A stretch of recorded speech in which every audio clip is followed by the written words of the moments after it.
Bueno, buenas tardes. Vamos a dar comienzo a esta mesa redonda que organiza la plataforma Andalucía Viva de Sevilla. Son mesas de debate, mesas redondas que organizamos los segundos jueves de cada mes. Y en esta ocasión el tema lo hemos titulado el movimiento antimilitarista andaluz frente a los tambores de guerra.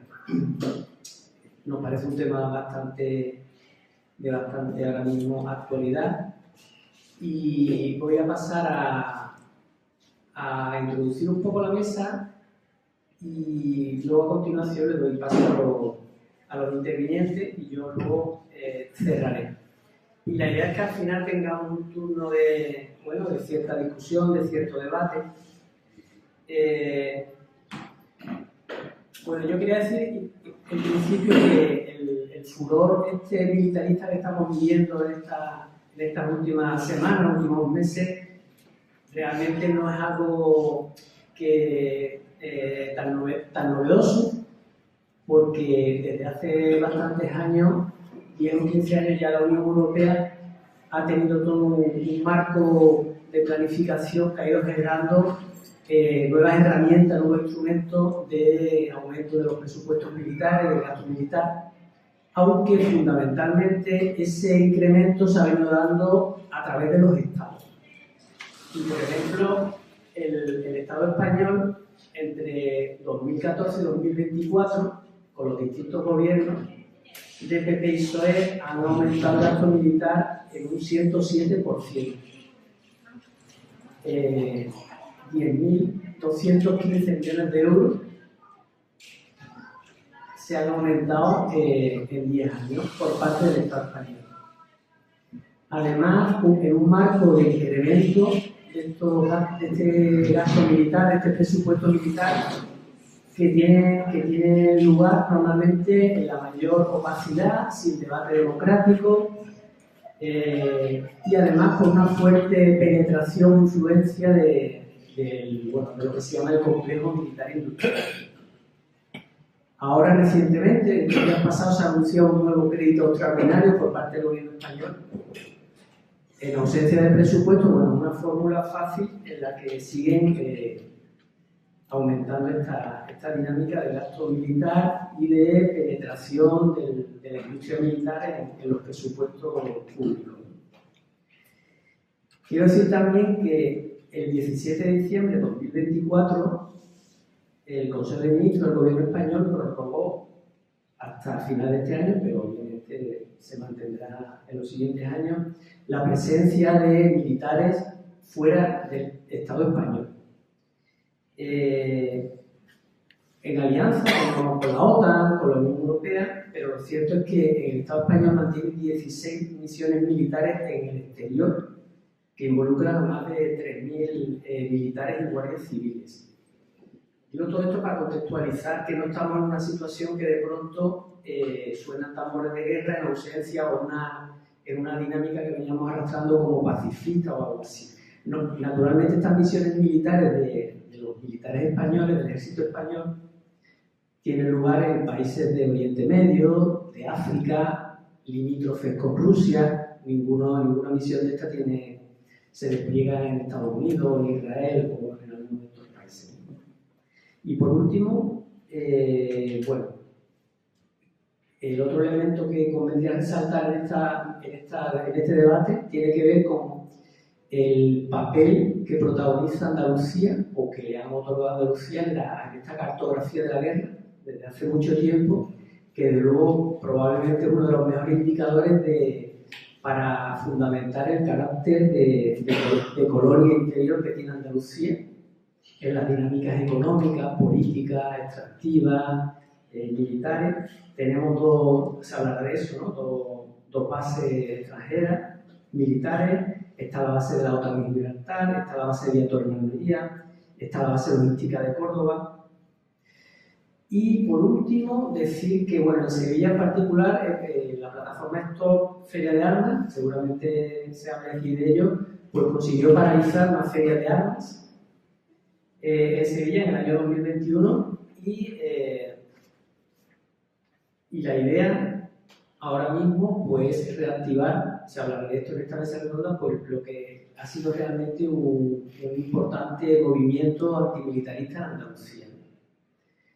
Que tenemos sobrados motivos para estar alarmados porque, pues ya digo, por el papel central que tenemos en toda esta lógica de militarización, que es una lógica que también se hablará aquí en esta mesa, esta razón militarista que afecta o abarca a todo, o involucra y se retroalimenta de la crisis económica, del neoliberalismo, de la desdemocratización y que además, bueno, ya digo, retroalimenta todo ese tipo de cuestiones, porque la industria militar es altamente contaminante y a su vez los colapsos ecológicos generan conflictos que retroalimentan la militarización, etc.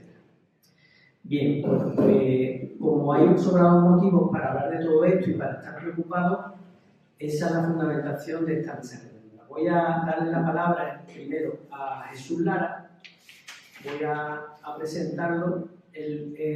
Realmente son dos personas, tanto Jesús como Carmen, que son históricos del movimiento pacifista, ecopacifista, antimilitarista andaluz, con lo cual tienen mucha autoridad moral, ¿no? Y política para estar en esta mesa. Jesús bueno, ha sido miembro de la Confederación Ecologista Pacifista de Andalucía, que con el tiempo se dio lugar a lo que hoy es Ecologistas en Acción.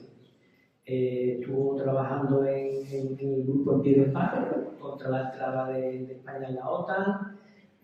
Luego ha estado en distintos grupos ecopacifistas, en Ecologistas en Acción, en la plataforma de Sevilla contra la Guerra, el Foro Social de Sevilla, en esta plataforma Stop Feria de Armas, y actualmente, bueno, pues del área de Paz y Solidaridad de Ecologistas en Acción en Andalucía y coordinador del grupo local de Sevilla de Ecologistas en Acción. Así que, cuando tú quieras. Hola, buenas tardes, gracias por la invitación y gracias por venir a esta sala. Yo sé que hoy hay muchos actos, me está fijando y hay muchísimos actos aquí en Sevilla. El otro día comentábamos con un compañero, decíamos que por qué no se montaba aquí, porque no hay una agenda de movimientos sociales donde todo el mundo veamos los actos que hay y podamos decidir, bueno, ¿por qué no convocamos al día? Porque hay actos. Pero bueno, los que somos ya bastante muchos en esta materia lo hemos intentado muchas veces y no cuaja por ningún lado y cada uno va a su rollo. ¿Por qué? Pues no sé. Es un problema al que estáis Isidoro antropológico para analizar la situación de las sevillanas y los sevillanos que pasan por eso. Bueno, yo no soy persona de hablar mucho de esas cosas, soy más de organizar de formuleros y cosas de estas, pero bueno, me dijo Antonio, y por eso le agradezco mucho que viniera a hablar un poco de lo que hay. Y entonces entre Antonio, Carmen y yo nos hemos como dividido un poquito la actividad esta. Yo quería hablar un poco de la situación que hay en estos momentos, que se estaba comentando un compañero que hay ahí fuera, Bernardo, de que parece ser que por el tema este de los temas que se está con el Trump, de las medidas que se están dando, parece como si la guerra hubiera desaparecido. O sea, si el tema este de Ucrania no aparece, bueno, Gaza sí, porque y voy a poner un adjetivo a las fuerzas militares israelitas, eso sigue igual, sigue masacrando al pueblo palestino, o sea, por eso está el genocidio ahí fundamental. Entonces, sin embargo, antes de que se diera el tema este de la lucha a los aranceles, que no sé cómo va a quedar, ya algunos de aquí me podrían luego explicar cómo va a quedar el tema este de los aranceles, porque es a mí complicado, pero ahí está. Entonces, un poco ese sería, bueno, el 4 de marzo, la jefa de la Unión Europea, Ursula von der Leyen, presentó un plan para movilizar unos 800.000 millones de euros para la defensa de Europa. El objetivo suyo decía que era ayudar y promocionar un apoyo militar inmediato a Ucrania, después de que Washington suspendiera su ayuda. Esto lo han llamado Rearme Europa, Europe, no sé en inglés, no tengo idea de inglés, pero bueno, eso, Rearme Europa. Y entonces dice que Europa se encuentra en un peligro muy claro, muy importante, después por una posible invasión de Rusia a diversos países de Europa, en concreto a los países que están colindantes con Rusia. Entonces plantean de que la única manera de vencer esto, la posibilidad, es que la población se arme, la población se plantee y nos gastemos, o se gasten 800.000 millones y más de lo que queda. Esto da lugar, bueno, como sabéis, al denominado kit 72 horas para que la ciudadanía esté preparada para un posible ataque. Esto es algo absurdo, pero bueno, que están creando una psicosis de miedo fundamental de lo que está pasando. La presidencia de la Unión Europea esto no lo plantea solamente doy 800.000 millones, sino que tiene planes para que los países europeos se gasten esos miles de millones sin tener ningún problema presupuestario. Es decir, no aumentaría la deuda pública de estos países, con lo cual un poco relaja la situación de que yo me gasto 300.000 o 200.000 o 100.000 y eso no va a costar en el presupuesto global y luego la Unión Europea me va a apretar las tuercas. Nada, no te olvides que no pasa problema. Y luego también ha conseguido esta buena señora, la Úrsula, ha conseguido de que el Banco Central Europeo emita eurobonos para refinanciar estos gastos. Y luego también una cosa importante es que existe, como sabéis, los fondos Next Generation, donde se podían gastar en diversas cosas. Entonces, la Unión Europea, esta buena señora, permite a los países europeos que esos dineros del fondo Next Generation se gasten en la financiación de industrias militares y gastos de militares. Eso se podía plantear esas cosas, sin tanto la mayor fidelidad a la Unión Europea para que se realmente. Entonces, todos sabemos que cuando se plantea un presupuesto global general, pues siempre lo que ingresa es igual a lo que gasta. Con lo cual eso plantea el tema que si yo me gasto tantos miles de millones en un montón de dinero para potenciar las fábricas, potenciar los ejércitos, para potenciar esos gastos militares, sé que lo va a sacar de algún sitio. Y en concreto esos millones se van a gastar, se van a quitar de los beneficios públicos de la población. O sea, en las áreas de educación, sanidad, pensiones, servicios sociales, etc. Esta postura de la Unión Europea, pues como ha dicho Antonio, está apoyada por el gobierno español. El gobierno español desde hace mucho tiempo está gastando dinero. En el presupuesto del 23-24 se cierra, no hay presupuesto, el 25 tampoco va a haber presupuesto, pero hay una reprueba porque rápidamente dan créditos extraordinarios para poder sacar ese dinero, para poder invertir en todo tipo de financiación militar. Se está haciendo, el presupuesto de defensa sigue aumentando en el 93, en el 2023 aumentó un 23,4% con respecto al 24 y alcanzó los 14.400 millones hasta llegar al 1,28 del PIB. Sin embargo, nosotros, la gente que estudia, yo no llevo mucho, pero la gente que estudia, como el Centro de Educación de Documentación DELAS, que es un centro que hay en Cataluña, en Barcelona, bastante interesante, que yo aconsejo a todo el mundo que quiera saber algo de esas cosas, que se meta y profundice, diga Centro de Documentación DELAS, y viene todo porque normalmente hacen informes sobre el gasto que se da a nivel de ingeniería militar, gastos militares, gasto del consumo de energía, cosas de esta ley muy importante. Entonces, este centro de documentación, igual que con Juan Carlos Royce, que hace 2 semanas estuvo aquí dando una charla sobre los presupuestos, él analizaba también de que el presupuesto, dice el gobierno, no estoy gastando, no llega al 2%. Y luego, analizando los datos del centro de ELAS y lo que plantea el Juan Ramón Royce, se llega de que, no, pero amigo, que estamos gastando más de 2% del PIB. Que eso tienes que verlo, porque no solamente está el dinero que hay, sino el dinero de inversión de la industria y muchas cosas más. Entonces, esto es una cosa que se produce bastante a nivel global. Este aumento de la gana militar, lo que está haciendo, como he planteado antes, profundiza las desigualdades sociales. En esta partida para educación, sanidad, vivienda, pensiones, aumenta la deuda pública, hipotecando el futuro de las próximas generaciones. Este realmente necesita materiales que tiene que sacar de la tierra. Nosotros estamos muy interesados en el tema porque es fundamental, con el tema de las minas, como sabéis ahora la campaña que se estaba llevando con el tema de los vertidos del Guadalquivir, y ahí está produciendo minas que lo que están haciendo es sacar minerales que uno de los objetivos importantes es para meterlo en las fábricas de armamento. Estos materiales hacen una cosa fundamental, que es que aumenta el extractivismo y con lo cual aumenta los gases de efecto invernadero, que aumenta la crisis climática. Como sabéis, nosotros planteamos que la seguridad no se construye con armas, sino con políticas que garanticen la justicia social y ambiental. La guerra de Ucrania ha demostrado que por muchas armas que el gobierno español, los alemanes, los ingleses, los franceses, un mundo de la Ucrania, la guerra sigue ahí y la guerra sigue ahí. Y sigue habiendo miles de muertos. Nosotros planteamos que el tema no es armar a los ejércitos que están ahí, al ucraniano, al ruso, al americano, todas esas cosas, sino intentar hacer una política de una lógica de para mantener la violencia se soluciona con un conflicto, de sancionar los conflictos a través, no la violencia, sino a través de unas negociaciones, a través de un proceso. Que esa es la única manera de conseguir que la violencia no avance. Y entonces, este real militar, analizando un poco, no solamente a nivel global, sino a nivel de Andalucía ya en concreto, lo que tenemos aquí, va dirigido a financiar empresas militares, que como en Andalucía tenemos muchas veces. Aquí va de gracia nuestra, ¿no? La suerte de los financieros y la banca que se mete ahí. ¿Os acordáis que no sé si sabéis que hay una campaña de la banca armada, que lo hacen mucho, los vascos lo hacen mucho, el Banco de Vizcaya, el Banco Santander, campañas contra ellos, por el tema de la militarización que llevan estos bancos, porque están financiando a las empresas.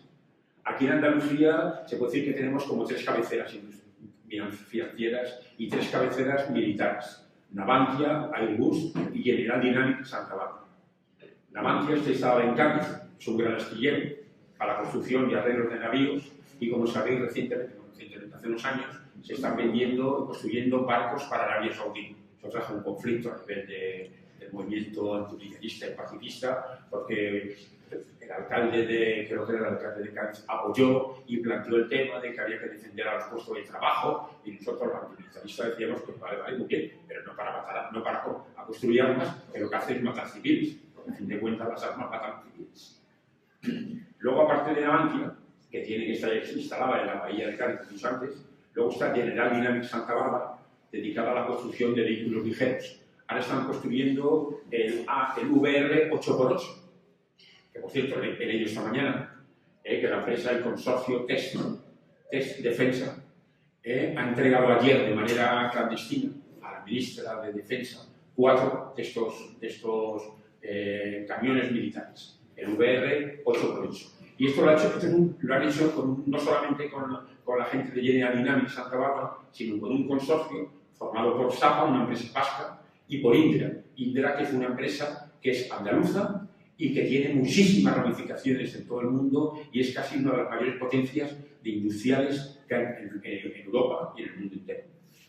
Que, por ejemplo, es una cosa para construir el VR 8x8, lo querían hacer la General Dynamics en la quería hacer en Santa Bárbara, pero no consiguieron por ningún lado financiera para construir este camión militar. Entonces hicieron mucho antes un consorcio, una UTE, con SAPA y con Indra para intentar conseguir este aparato. Había una delegación en Granada que se tuvo que vender a una empresa eslovaca, que es la MSM Grupo. Entonces, esto se ha dado dando lugar a una reestructuración de Santa Bárbara, que es lo que esta mañana se presentaba, lo que se dio en el diario de Sevilla, que era el consorcio Test Defensa. Luego, al margen de Navantia y General Dynamics Santa Bárbara, tenemos Airbus. Airbus es una empresa de las más grandes que existe a nivel de aviones, una empresa francesa que aquí en Sevilla está haciendo el ensamblaje de la M400A, 400M, donde aquí se está haciendo y se está vendiendo a diversos países. Esta empresa pues, tiene muchísimas delegaciones en toda Europa y aquí en Andalucía tiene delegaciones y fábricas en San Pablo, Tablada, y luego donde están también haciendo un ensamblaje de otro avión, que es el C-225, y tienen otras dos empresas en ensamblaje en Cádiz y en Puerto Real, y el Puerto de Santa María. Aparte de estas 3 grandes empresas totales, existen más de 320 empresas auxiliares. Esta actividad de defensa representa más del 27% del valor añadido bruto de la industria manufacturera andaluza, el 2,2% del PIB industrial andaluz. Da trabajo a 20.800 trabajadores. Aparte de estas empresas, tiene el MADES, una empresa que está ubicada en Málaga, que es una empresa dedicada a alta tecnología y telecontroles de aviones y de los cohetes, fundamentalmente tiene telemetría para controlar los aviones. Luego tiene la firma sevillana de origen vasco, Iturri, que es una compañía familiar que tiene más de 1000 personas trabajando y factura más de 300 millones de euros, con una presencia de más de 20 países. La empresa, que estaba de origen como sector naval, se está dedicando ahora al diseño y fabricación de elementos tan diversos como calzado, vestuario militar o vehículos contra incendios tácticos y logísticos. Luego tenemos otra empresa que es en Huelva, en el término municipal de Arenosilos, que es un sistema no tripulado de aviones, el Zeus. Lo que hacen los tripulantes que hay en todos lados, que se ha puesto de moda, fundamentalmente, pues ahí lo están haciendo en Huelva. Tenemos una gran empresa que está fabricando eso. No solamente para el gobierno español, sino para los diversos países que armas que quieren comprar. Luego otra empresa es una empresa de Córdoba que se llama Escribano, que colabora con la empresa israelí Elbit System, es que son muy relacionados uno con otro y se ofrecen material de un lado por otro. Elbit System le ofrece material, armas, como saben ustedes, de que estas armas del ejército de Israel ya están probadas en lucha, con lo cual son muy vendibles a los diversos países. Entonces, esta empresa está relacionada con el grupo Escribano, que va a montar en el nuevo Parque Tecnológico Rabanales de Córdoba, conjuntamente con la delegación de Santa Bárbara, la que hablaba antes. Luego, al margen de esto, está Indra, que es una de las principales empresas de armamento de España y de Europa, siendo una de las 3 empresas españolas que se encuentran entre las 100 mayores compañías mundiales del sector de defensa y seguridad. Esto según dice el SIPE. Indra, como habéis visto antes, con el tema de SEPA y con el tema de General de Santa Bárbara, se lo está metiendo en todos lados y se está convirtiendo en una de las mayores empresas que hay. Indra tiene una tarea fundamental, que es el negocio de la guerra en fronteras y en diferentes lugares del mundo. Es responsable y cómplice de muchísimas muertes, torturas, desaparecidos, violaciones que se dan a nivel de las fronteras, porque tiene un control exhaustivo e informa a los diversos países lo que está pasando, quién viene de las inmigraciones, quién pasa de un lado a otro. Luego, aparte de esto, en Andalucía tenemos las 3 grandes bases, para mí, internacionales, que son Morón, Rota y Gibraltar. Yo a Gibraltar no la quito, aunque no es estadounidense, o sea, que tiene fuerza estadounidense, pero es una base militar que tiene, como sabéis, por ahí pasan submarinos, pasan barcos nucleares. Acordaros del conflicto aquel que tuvimos con el Tireless, que hubo grandes movilizaciones cuando estaban arreglando aquel submarino nuclear y que dio lugar a una de las marchas famosas de Rota, que fue de las mayores marchas que se han hecho por el tema de protestar que por qué el Tireless estaba en Gibraltar y el gobierno español y andaluz no hacían nada. Entonces, eso se hacía fundamentalmente en Gibraltar. En Morón es un sitio que tiene un papel importante para las telecomunicaciones de las fuerzas militares estadounidenses, que por allí pasan todo tipo de información con respecto a los ataques de los aviones a Israel, los aviones a otros países, los aviones que bombardearon Libia y muchos sitios donde ahí, en Morón, es el centro neurálgico de todo esto. Últimamente de ahí han salido varios Eurofighter, que como ha dicho Antonio, están entre las fuerzas españolas que están en Lituania. Creo que esto se llama Policía Aérea del Báltico, que es de la OTAN, donde están estos aviones del Morón, cumplen un papel muy importante. En la base de Rota, no hace falta yo grabar la importancia que tiene la base de Rota, fundamentalmente por el tema de que se plantea ahora que garantiza el escudo antimisil.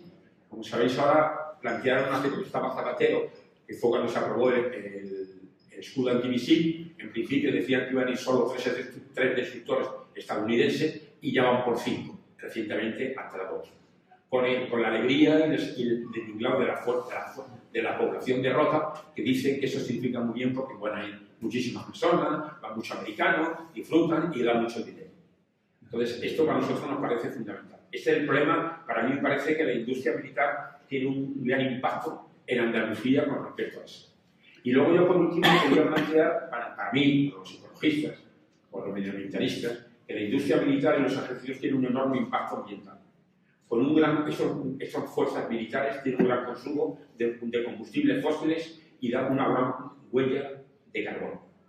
El Grupo Intergubernamental de Expertos con el Cambio Climático, el IPCC, propuso una reducción de los gases de efecto invernadero para evitar el aumento de la temperatura por encima del 1,5 grados centígrados. Sin embargo, nosotros lo hemos conseguido, como sabéis, sin embargo, los países de la Unión Europea y de la OTAN no plantean esa reducción, sino todo lo contrario. Ahora están aumentando, como he dicho anteriormente, como ha dicho Antonio, están aumentando el gasto militar, que lo que da lugar es una propuesta del IPCC que está aumentando los gastos de efecto invernadero. Nosotros tenemos un plan, tenemos una campaña que se llama, que es también relacionada con el Centro Velas, que se llama Descarbonizar, es desmilitarizar, donde conjuntamente con el Centro Velas y con Extinction Rebellion estamos planteando la necesidad del efecto de los gases militares, los gases de efecto invernadero, para que se reduzcan estos gastos en las fuerzas militares. Se ha elaborado un manifiesto, como he dicho yo, en la página del Centro Velas, se puede localizar, que plantea la Estrategia de Seguridad Nacional y la Directiva Nacional de España señalan el cambio climático como fuente potencial de amenazas para la seguridad, al igual que las migraciones climáticas. También señalan la creciente escasez de recursos como un peligro para la seguridad energética. Esta estrategia coincide con la seguridad de la Unión Europea y de la OTAN. Ante estos peligros, plantean, y también ocurrió en la reunión de la OTAN, la última, no la de Madrid, sino la anterior, donde plantearon un plan fundamental para conseguir que el cambio climático, la lucha del cambio climático, podía producir manifestaciones y el movimiento migracional podía producir mucha gran lucha de la población, y entonces llegaría un momento donde los ejércitos tenían que estar preparados para intervenir. Entonces la OTAN la consideraba como uno de los principios fundamentales de su teoría, igual que últimamente, en la última reunión de Madrid, planteó que el enemigo fundamental que tenía era China. Antes de que Donald Trump planteara el tema, ya la OTAN decía que el enemigo que había planteado era China. Rusia lo dejaban por ahí, tiene que plantear China, porque a los americanos les interesaba eso. Se ha demostrado la conexión entre el cambio climático y el poder financiero y el gasto militar. Es importante. O sea, cuando se quiere hacer una mina para sacar minerales, que esos minerales van a ir para la construcción de armamentos militares, eso está financiado por empresas financieras, por bancos, y esos bancos, cuando van sacando militares, cuando van sacando el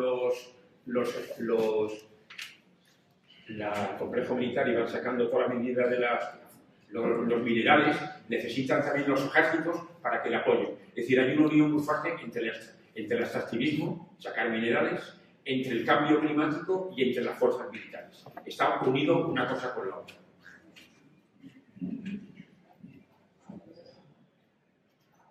Bueno, yo creo que ya he hablado un poquito de todo el tema este. Yo creo que, sobre todo fundamentalmente, lo que me gustaría es que hubiera un debate sobre todos nosotros. Pues muchas gracias. Muchas gracias, Jesús. Seguramente luego puedes completar alguna cosa más en el debate. A continuación va a intervenir Carmen Calzado.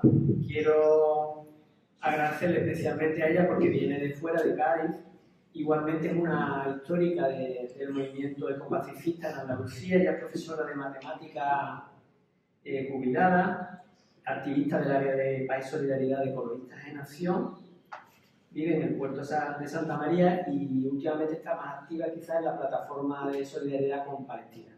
Igual activa. Igual activa. Vale. Muy bien, pues nada, muchas gracias cuando quieras. Buenas tardes. No sé si... Sí. Buenas tardes. Muchas gracias por la invitación y por la asistencia. Y quiero avisar que yo estoy aquí, en esta mesa hoy, más por feminismo que por antimilitarismo. Por eso también se me trae desde Cádiz para que en esta mesa haya mujeres. ¿Vale? Yo no sé, pensándolo cuando escribí esto, ¿a qué corriente me arrastró a mí antes? ¿El feminismo o el antimilitarismo? Porque teniendo en cuenta que mi juventud fueron los años 70-80, guerra de Vietnam y demás, pues la verdad que creo que estaba sensible para dejarme arrastrar por ambas movilizaciones y movimientos. Y a raíz de esto, y porque yo siempre digo y me gusta que los interrogantes tengan esa forma de anzuelos que sirven para pescar las ideas. Entonces soy muy de preguntar. Y tampoco me gusta, María Jesús, pues largarme a hablar así en plan conferencia para nada. Bueno, así que empiezo preguntando, ¿se puede ser feminista y no ser antimilitarista? Y al revés, ¿se puede ser antimilitarista y no ser feminista? Esta pregunta es, ¿se puede ser y no ser? Se puede utilizar con otras ideologías o corrientes. O sea, podemos también hablar, ¿se puede ser ecologista y no ser antimilitarista? Y da para pensar. Entonces, lo primero que a mí se me ha ocurrido es, a ver, en la actualidad de estas corrientes, ¿cómo van de fuerza, de caudal? Y a mí me parece que ahora mismo, tanto feminismo como ecologismo, pues están en un mejor momento que en épocas pasadas, evidentemente. O sea que, más o menos, tienen sus altibajos, pero están ahí.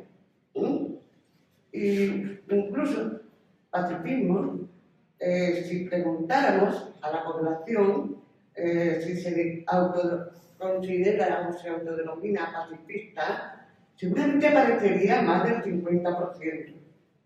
Sin embargo, antimilitaristas, o sea, ¿todos los pacifistas se consideran antimilitaristas? Yo creo que no. ¿Por qué? Yo creo que intervienen varios factores. Principalmente miedo, escepticismo, impotencia. Y luego otras razones que debemos de comprender menos, que son, como veremos después, las que corresponden a lo del chauvinismo del bienestar, ¿vale? Esas razones que también están. Pero lo que sí está claro es que también interviene que frente a, por ejemplo, al miedo, que es legítimo. O sea, yo creo que nadie quiere tener una guerra en su patio y queremos tener, querer tener seguridad, pues también es legítimo y nos pasa a todas y a todos. Entonces, ¿qué es lo que hay que, digamos, conseguir? Desenmascarar de qué hablan cuando hablan de seguridad, por ejemplo, que es lo que estamos haciendo. Estamos diciendo, ya se está hablando de que nuestra seguridad no es lo que están considerando los presupuestos de defensa, de posibles enemigos a los que hay que combatir con tanques y con ejércitos como siempre. El concepto de seguridad para nosotros es otro. Entonces, evidentemente, eso influye a la hora de... O sea, eso hay que seguir transmitiéndolo. Pero también no debemos de dar la imagen de ser como nos consideran. Nos consideran más ingenuos que utópicos. O sea, como que, ¿cómo va a ser? ¿Cómo podemos tener seguridad sin armas? Entonces tenemos que plantear las contradicciones de la actual inversión en los ministerios de defensa y en armamento, tipo de armamento, las contradicciones y la incoherencia. O sea, primero y también los falsos enemigos. O sea, que como los enemigos siempre, ahora toca Rusia, pero siempre, si hacemos un recorrido, y aquí yo creo que no lo tengo que hacer de aquí en estáis, pero si lo recorremos de las últimas guerras, pues siempre ha habido un enemigo, que luego se ha visto que era un poco construido o magnificado, o que en el fondo pues, lo que había era muchos intereses. Entonces, lo que hay aquí es la forma de resolver los conflictos, que los hay.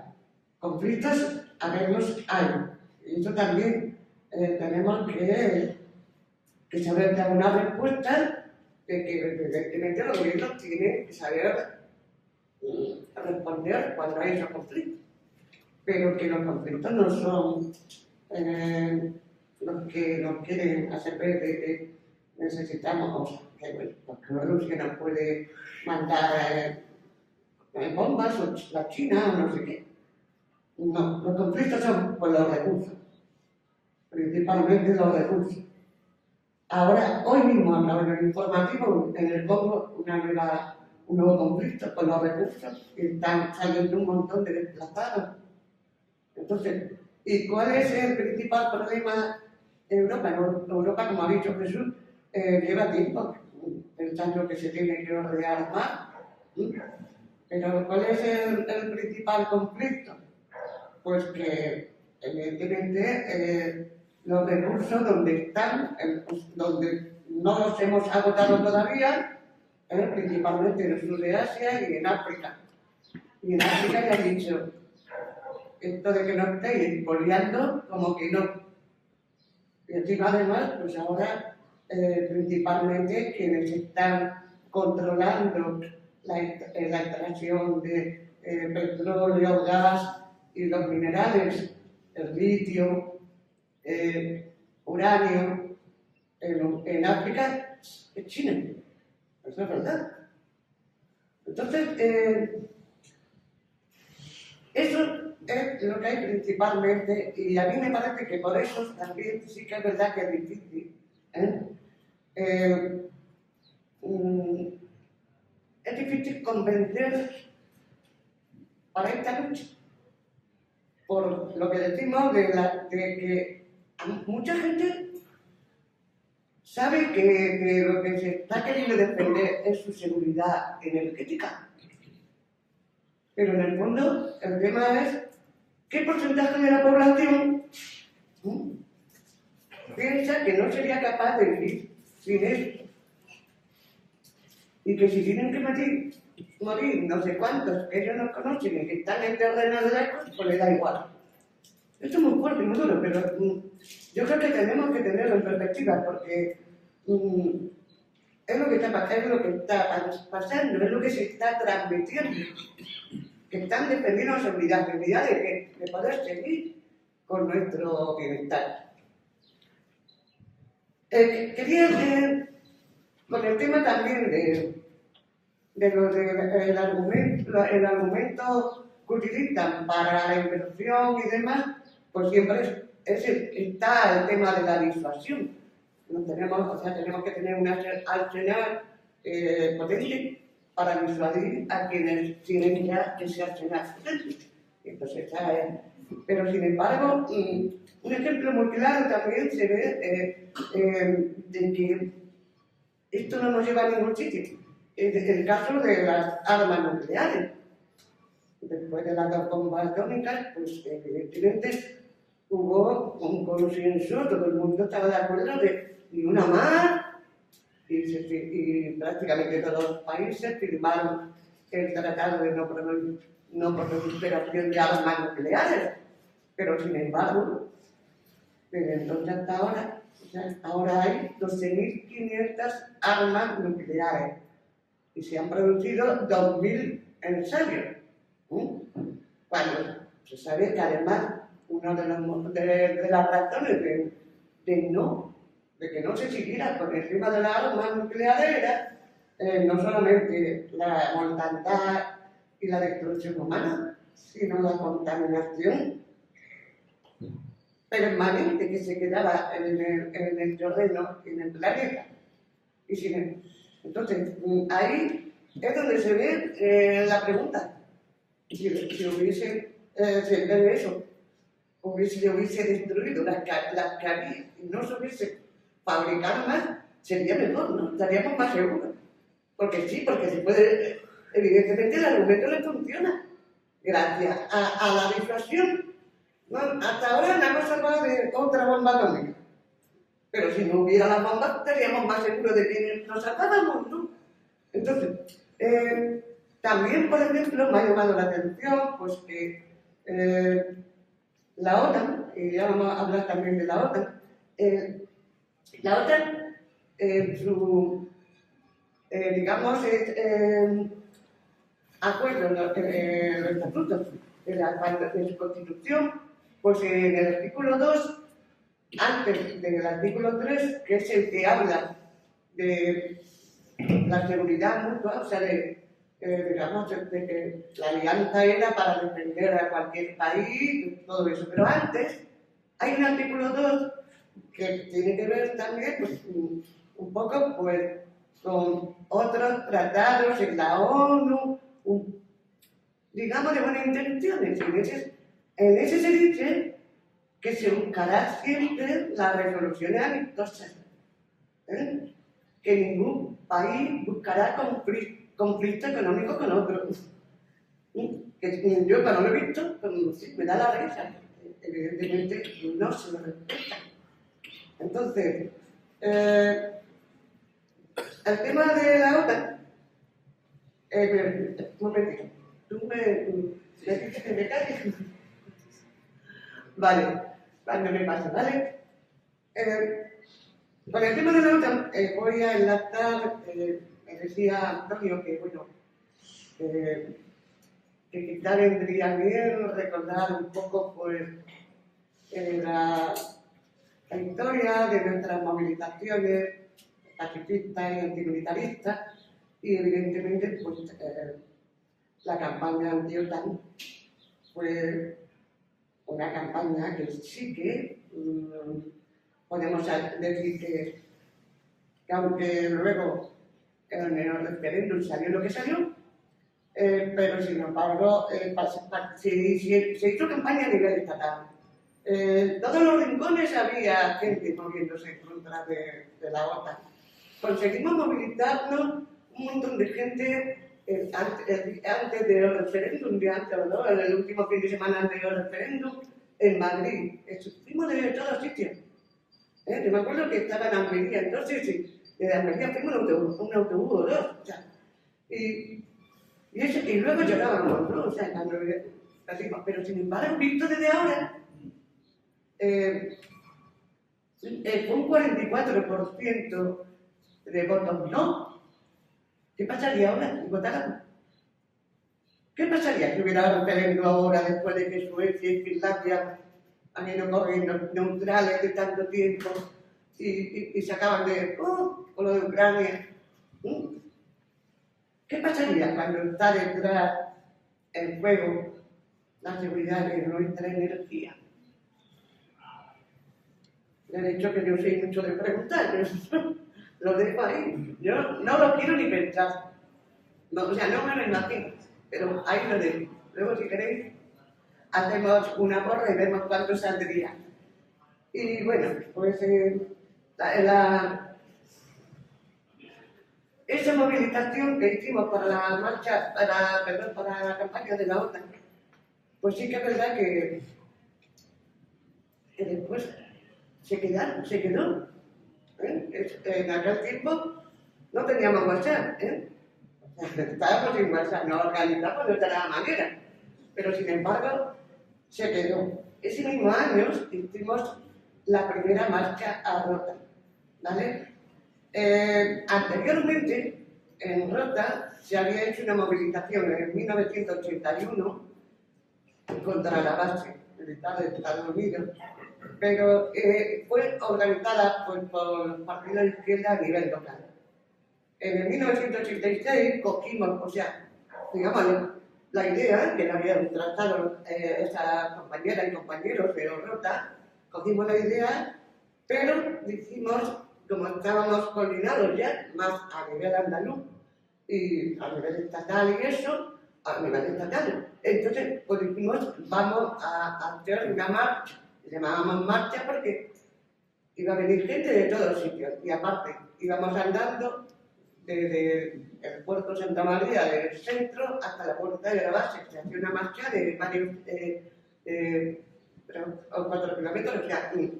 Entonces, y la marcha la organizamos pues, en una plataforma donde estaban pues, partidos de izquierdas y estábamos colectivos. Entonces, pues he participado siempre desde Ecologista Nación. Ecologista Nación, pues es una asociación pacifista también. Y entonces, pues yo he trabajado, siempre he estado en el área de paz y he participado en esa plataforma para organizar, para repartir las tareas y demás. Ahí seguimos y la otra guerra, cuando llegó la guerra del Golfo, pues también estuvimos en las calles. Y después también con la guerra de Irak, bueno, cuando fue la guerra de Irak, la marcha rota fue un montón masiva. O sea, la marcha rota vimos que en su larga vida, ya lleva más de 30 años, va para los 40. Bueno, pues era como un encuentro pacifista a nivel andaluz. O sea que ahí nos juntábamos los pacifistas, los antimilitaristas de diferentes colores. Sin embargo, cuando ocurre la guerra de Ucrania, o sea, cuando Putin entra en Ucrania, pues entonces ya la cosa se complica.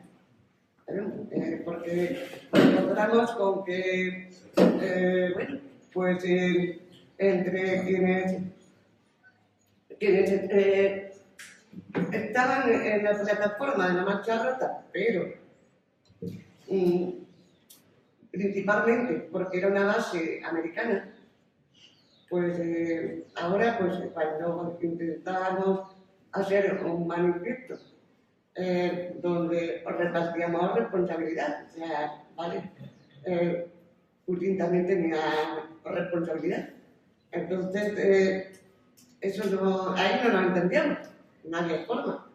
Entonces, porque evidentemente son situaciones de las que han ido pasando en los últimos tiempos, pues que no han descolocado. Ahora ya, pues, hay personas que dicen, no es que no tengamos que estar denunciando la OTAN. Está claro que la OTAN tiene que desaparecer, no tiene sentido. Pero bueno, antes de ayer leí que el Trump está por disolverla. O sea, todo, no, o sea, seguimos diciendo lo mismo que decíamos entonces. Y ahora seguimos pensando lo mismo. Lo único que pasa es que no nos podemos limitar a decir no a la OTAN. ¿Por qué? Porque durante ese tiempo hemos aprendido más cosas. Sabemos que no hay un único imperio. Sabemos que además quizás el principal imperio no hay ni China, ni Rusia, ni Estados Unidos, ni el Reino Unido, sino el capitalismo. O sea, el imperio del capital. Eso yo creo que cada vez lo tenemos más claro. Y entonces, yo, por seguir con las preguntas, también diría, ¿se puede ser antimilitarista y no ser anticapitalista? Ya veis que un poco,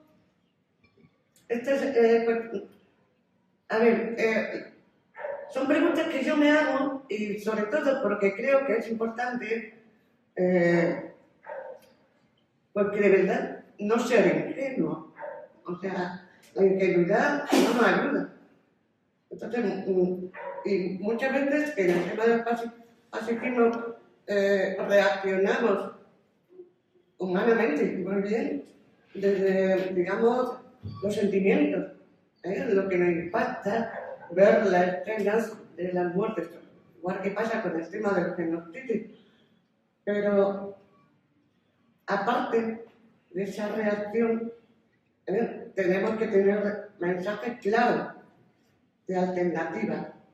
Creernos, lo más importante me parece a mí, que nos tenemos que creer que un mundo donde vayamos, o sea, que se vaya desarmando, que se vaya confiando, que nos convenzamos que hay recursos para todas y todos en el planeta, si los repartimos bien, si los repartimos también los conocimientos, en vez de acaparar, en vez de constituir potencias colonialistas.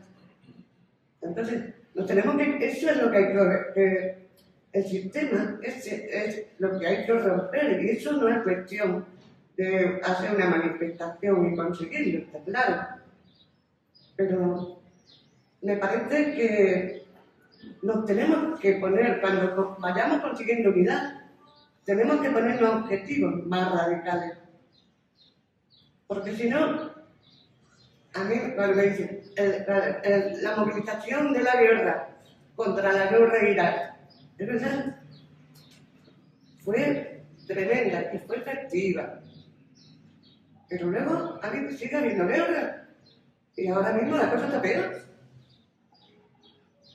Entonces quiere decir que con eso no basta. Y bueno, voy a ver si me dejo algunas cosillas en el tintero.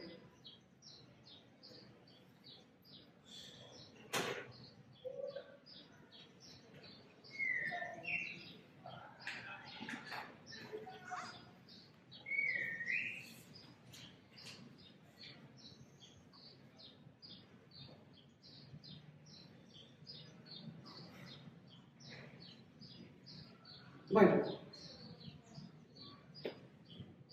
volviendo a lo de la legislación, pues está claro que siguen practicando, siguen utilizando el dogma de hace 17 siglos, si quieres la paz, prepárate para la guerra, y ya vemos a lo que nos está llegando.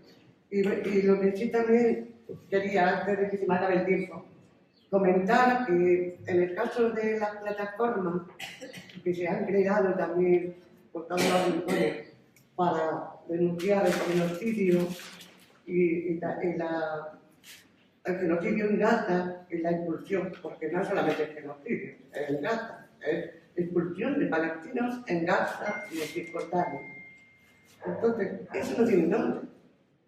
Y ahí sí que en todas las plataformas estamos grupos con nuestras diferencias, o sea, por ejemplo, la diferencia que sí han, digamos, han generado fracturas en la plataforma para organizar la marcha rota, pero en el caso de las plataformas solidarias con Gaza, no permitimos fisuras, hacemos piña. O sea, el objetivo es que tenemos que estar todas y todos. Y yo creo que en parte, no solamente por lo impactante que estamos viendo, sino porque yo creo que todas tenemos muy claro que si esto sigue sucediendo, ¿qué especie somos? O sea, es que se nos puede llamar humanos con la especie, pero no en el buen sentido de la palabra. Entonces, nos cuidamos mucho y por eso es importante, creo, y estamos ahí moviendo. Quizás esa unidad a mí por lo menos me resulta esperanzadora. Creo que una parte, yo quiero pensar que la mayoría de la población, a pesar del inteligenticidio que están practicando, pues yo le llamo inteligenticidio, lo están haciendo de idea, manipular los miedos, manipular para meter a la gente, darle razones para que no tengan que pensar y justifiquen sus intereses egoístas, todo eso yo le llamo inteligencia y lo están haciendo. Bueno, pues a pesar de eso, yo creo que la gente tarde o temprano se dará cuenta de que esta no es la forma. Esta no es la forma y entonces que patriarcado, colonialismo, imperialismo, ¿qué más? Supremacismo, especismo, todos esos, te tengo más, pero ya lo conocéis, pues son productos tóxicos. Tenemos que verlo como productos tóxicos de nuestra propia civilización, que está claro, la hemos generado. Pero ya, para algunos casos, ya, por ejemplo, el patriarcado, pues para el patriarcado ya los mismos hombres se están dando cuenta de que les perjudica, ¿no? O sea, y sobre todo, curiosamente, yo creo que cuando más feministas se vuelven hombres es cuando tienen ya que... cuando empiezan a participar en la crianza. Y participar. Porque en el fondo es de perogrullo, pero en el fondo una cosa que nos hace querer seguir viviendo y que nos da seguridad es tener a gente a quien cuidar. Por eso, por ejemplo, las mujeres se suicidan menos que los hombres.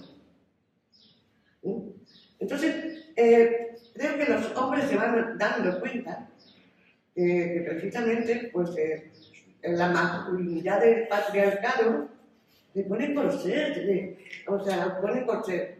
Y que las mujeres, algunas cuando se han calentado y han dicho, no, hombre, y ya parecía que estaban transmitiendo, como que el enemigo es el hombre, no. Eso es un error. El enemigo no es el hombre. El enemigo es la masculinidad, un minuto, patriarcal, ¿vale? No el hombre. Invitamos a queremos estar todas y todos juntos para otra cosa. Pues lo mismo tenemos que conseguir con el tema de la paz, o sea, de la paz bien construida y no con las armas, de la relación, del cuidado, de la igualdad. Entonces, hay que cambiar el chip. Ya como manda, ya me callo. Venga, luego después del debate se acaba.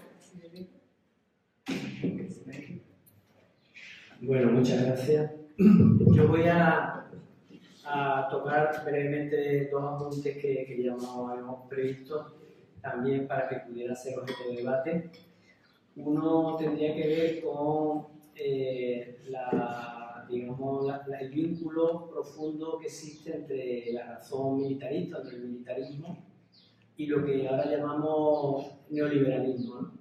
Como este capitalismo radical, que en las últimas décadas, en lo fundamental, pues ha generado ha sido un verdadero ácido para dar un tipo de capitalismo que era un poco más preservador, de tejido social, de servicios públicos.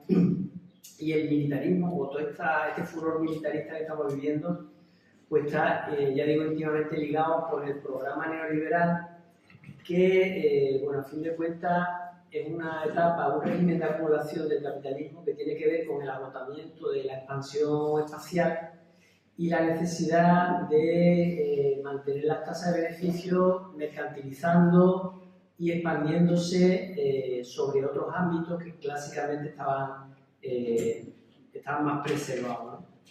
Esto está dando lugar además a todo un bloque político que lidera una radicalización de la política occidental que en la figura de Trump tiene su mejor exponente y donde la razón militar es muy presente, pero que a la vez pues está acompañado, tiene una fuerte relación de vecindad con otras lógicas como el desprecio por las instituciones, por el derecho internacional, una fuerte ortodoxia económica, austericida, todo lo que tiene que ver con el patriarcado que se ha comentado, y además con una razón o una ideología seculatista del Estado. Realmente el militarismo tiene, digamos, una expresión hacia afuera en forma de conflictos exteriores o guerras, pero también hacia adentro en la generación de miedos en la ciudadanía, de tal manera que el Estado ha pasado de ser una instancia de protección o de oferta de recursos y de servicios públicos a ser más un ente protector frente a miedos, frente al inmigrante, frente al ocupa, frente a otro tipo de peligros que están instilando, inyectando en la población. Por tanto, este ciclo armamentista en el que estamos y está creciendo, pues está dentro de una lógica también económica que se sustenta en relatos de legitimación de este tipo de doctrinas de seguridad, de amenaza, de pedagogía militarista, de misiones humanitarias. Hace poco El País, en nuestro editorial, hablaba o criticaba o ridiculizaba al movimiento pacifista como que pretendía un desarme unilateral frente al imperialismo. Se refiere al imperialismo ruso, ¿no? Pero que hace poco este tipo de grandes medios hablaban del imperialismo como un concepto trasnochado, ¿no? Y ahora, en cambio, lo utilizan. Es decir, hay toda una legitimación, una cobertura ideológica que está en la base de este ciclo armamentista, que justifica y legitima decisiones presupuestarias que, como se ha dicho aquí, van mucho más allá del presupuesto de defensa. Se utilizan partidas de otros ministerios, hay una fuerte penetración o aleación entre el ámbito financiero, bancario, industrial y el Estado, y en lógica de desregulación, de privatizaciones, etc. Por tanto, todo el negocio de las armas va mucho más allá del sector de defensa, coloniza todos los sectores económicos. Toda esta políticas presupuestarias estatales están fuertemente controladas por esto que Eisenhower llama el complejo industrial militar industrial, tienen una fuerte capacidad de decirle a los gobiernos lo que tienen que hacer y además generan alianzas o generan que otros sectores económicos sean complementarios a todo esto, ¿no? Por tanto, aparte del discurso de Ucrania, de Rusia, de la sustancia de esta lógica guerrerista, pues está también la lógica neoliberal, donde lo que va a ocurrir, lo que en parte comentaba Jesús, Varoufakis habló de la tortura fiscal de la bañera que le aplicó la Comisión Europea a Grecia, ¿no? Pues ahora vendrá una tortura militarista o militar de la bañera también, porque va a ser todo este orgía presupuestaria militarista, pues va a ser a costa lógicamente de otro tipo de presupuesto. Por tanto, estamos en una fase donde el neoliberalismo dominante al estilo Trump, que no es tan diferente de lo que la Comisión Europea practica y dice, ya no necesita siquiera consensos culturales, normativos, sino que directamente apela a la guerra, bajo la neolengua de defensa, etc. Y donde además todo este mundo, todo este complejo militar industrial, pues estamos promoviendo esto que el geógrafo marxista de Bijarre llama acumulación por desposesión, o sea, invadir o mercantilizar otras esferas de la economía y ponerlas al servicio de todo esto, siempre con la dirección o con la tutela de los gobiernos que tenemos. Y lo segundo, para acabar, que quería comentar también y que hay menos conciencia de la que debería haber, es la estrategia fuertemente planificada y financiada y promovida de infiltración de toda esta ideología militarista en la educación. se ha normalizado que ya sea muy frecuente el que haya concursos literarios escolares militares, donde los escolares le escriben a los militares que están por ahí en misiones, reconociendo una serie de valores sobre su compromiso, su valentía, etc. Se hacen concentraciones en Plaza de Toros, donde los niños ven cosas militares, disolución de manifestaciones por antidisturbios, cosas así. Hay cátedras militares en las universidades públicas, están mucho mejor financiadas que otros departamentos. Es una situación en la que las universidades públicas están descapitalizándose. Hay desfiles patrióticos en los centros educativos, se hacen simulaciones de jura de bandera, se vistan a los niños de legionario, a las niñas de mantilla, etc. Todo esto que viene ocurriendo, que verdaderamente, que básicamente lo que busca es esa pedagogía que normalice pues toda la cultura y la ideología militarista. Tiene una fuerte relación con el nacionalcatolicismo español, es un fuerte adoctrinamiento ideológico que liga a lo militar al nacionalismo español y que además está reconocido administrativamente. En el año 2015 se firmó un acuerdo marco entre el Ministerio de Defensa y el Ministerio de Educación, Cultura y Deporte que se llama Proyecto Conocimiento de la Seguridad y la Defensa en los Centros Educativos. Un documento de 2018 que tiene como casi 300 páginas y en lo fundamental viene a promover que en la educación primaria y secundaria los escolares se han adoctrinado en todo este tipo de valores. Algunas de las unidades didácticas, os la leo. Una unidad didáctica es la defensa al servicio de la paz en el mundo. 2. Amenazas que ponen en peligro nuestros valores. 3. Los símbolos nacionales. Otra unidad didáctica. Vamos de misión. Otra unidad didáctica. Las Fuerzas Armadas y las Fuerzas y Cuerpos de Seguridad de España. Esto le enseña a los niños en la educación primaria. Este patriotismo militar ligado al nacionalismo español, obviamente es todo un ejercicio de darle sostenibilidad a todo esto de lo que venimos hablando, en un contexto en el que la educación pública pues, está viéndose claramente atacada, ¿no? Y agredida, destruyendo unidades públicas, etc.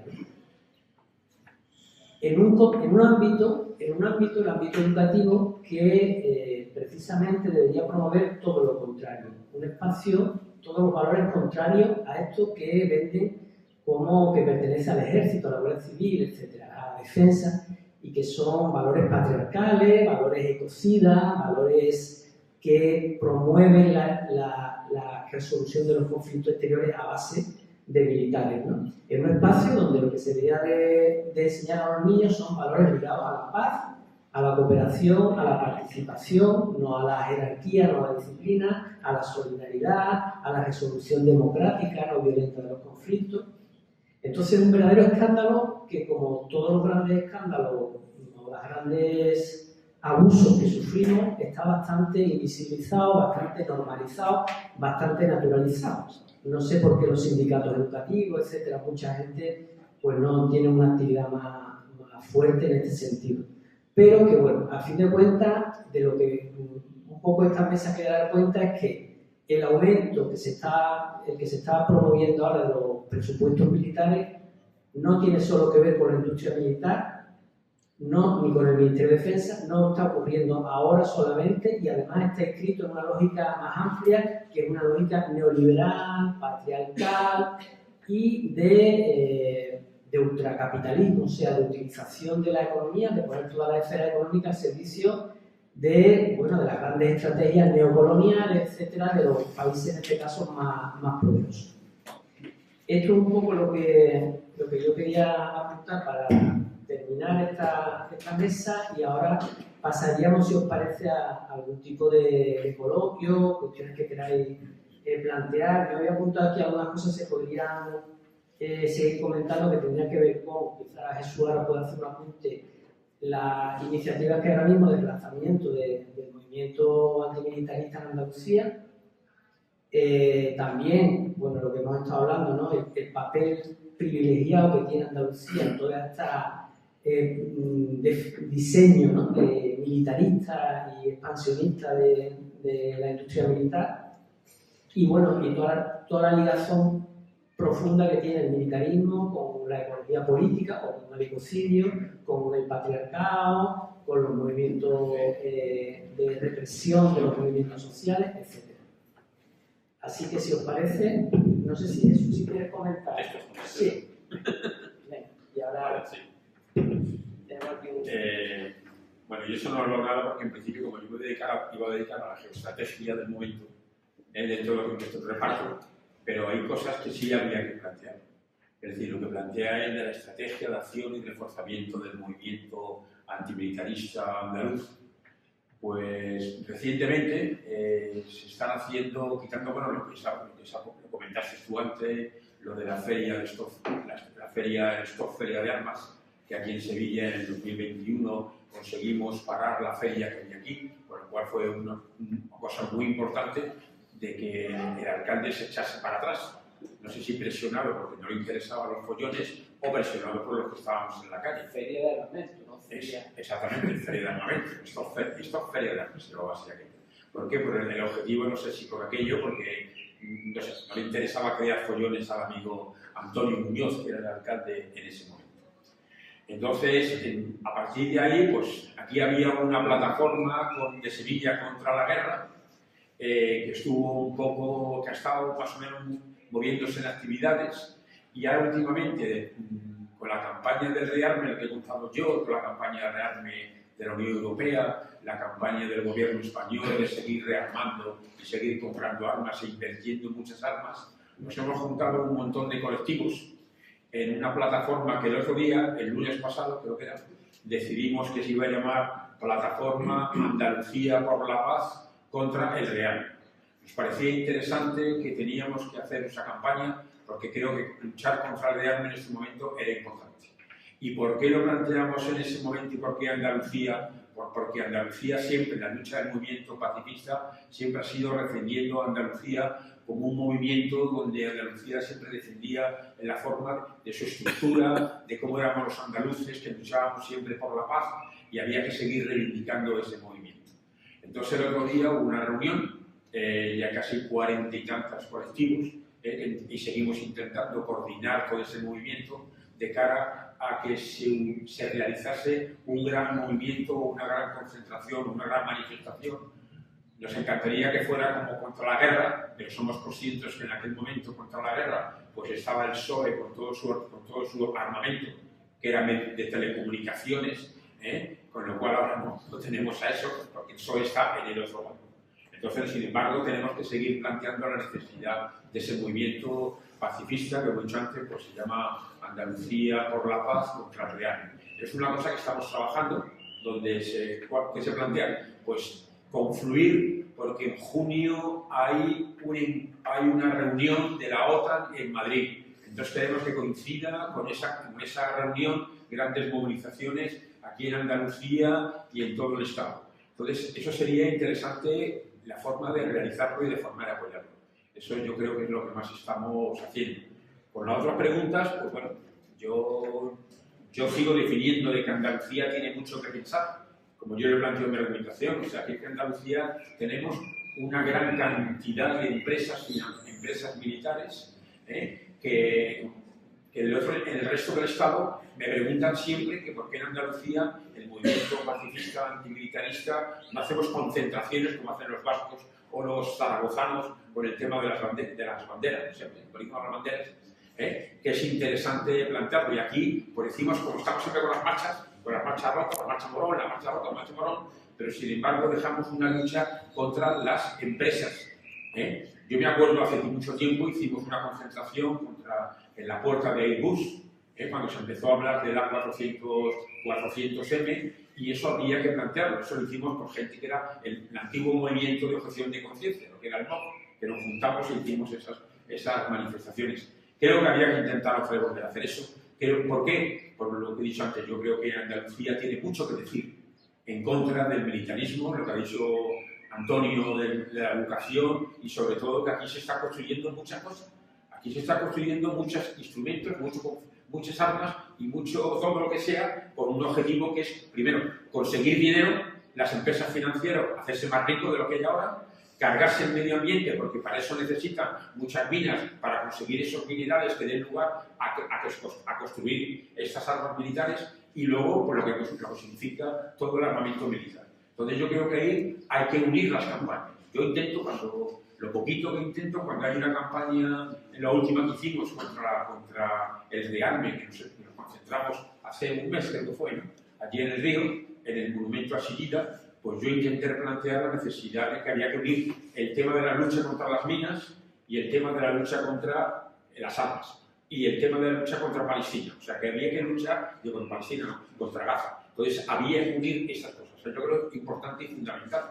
Que yo he planteado antes la campaña que estamos haciendo a nivel global de desmilitarizar, de descarbonizar, o sea, me parece fundamental que hay que unir esas cosas. Y yo creo que el movimiento ecologista, el movimiento antimilitarista, el movimiento feminista y el movimiento andalucista se tienen que unir en esto para intentar conseguir que aquí verdaderamente se dé un gran movimiento antimilitarista y pacifista e intentemos parar lo que antiguamente era el no a la guerra. Y ahí tenemos que seguir haciendo. Si os parece, sí, había mucho de todas maneras, si tenemos que acabar. El objetivo realmente de esta mesa redonda no era el debate geopolítico, eso es porque eso daría para mucho más horas. Lo que queríamos por un lado era tomar, digamos, poner encima de la mesa el momento histórico en el que estamos, donde verdaderamente hay un fuerte reimpulso de los tambores de guerra. Se quiera justificar mejor o peor, pero en la realidad el papel o el lugar que ocupa Andalucía en toda esa geopolítica, y es un lugar privilegiado, en teoría muy desproporcionado en relación al estatus político que tiene Andalucía, ¿no? Que es bastante irrelevante a todos los niveles políticamente, pero lo es en esa lo que ha documentado Jesús, ¿no? En esa industria de la guerra, en toda esa función, ¿no? De suministrar materias primas, armamentos, etc. Y nada, agradecer la presencia. Yo recuerdo una frase que dijo Fidel una vez, que era una entrevista, decía que el éxito o el fracaso no da la medida de la justeza de una causa. Que ellos podrían haber fracasado muchas veces, pero eso no significa que no llevaran razón. La realidad es que históricamente, no estamos inventando nada, ha habido movimientos que se han resistido a los ejércitos, a las guerras, a los despojos, a las razones neocoloniales, todo eso, y lo va a seguir, la va a seguir habiendo. La lógica militarista encubre lógicas de despojo, lógicas de dominación, y va a haber gente que se oponga a eso, y eso es sano, es saludable, con independencia de que se perciba como algo ingenuo, utópico o sin futuro, pero va a seguir existiendo, y ojalá que siga existiendo, y hay mucha gente joven que lo va a hacer. Bueno, nada, agradeceros la participación, la asistencia y hasta la próxima. Muchas gracias.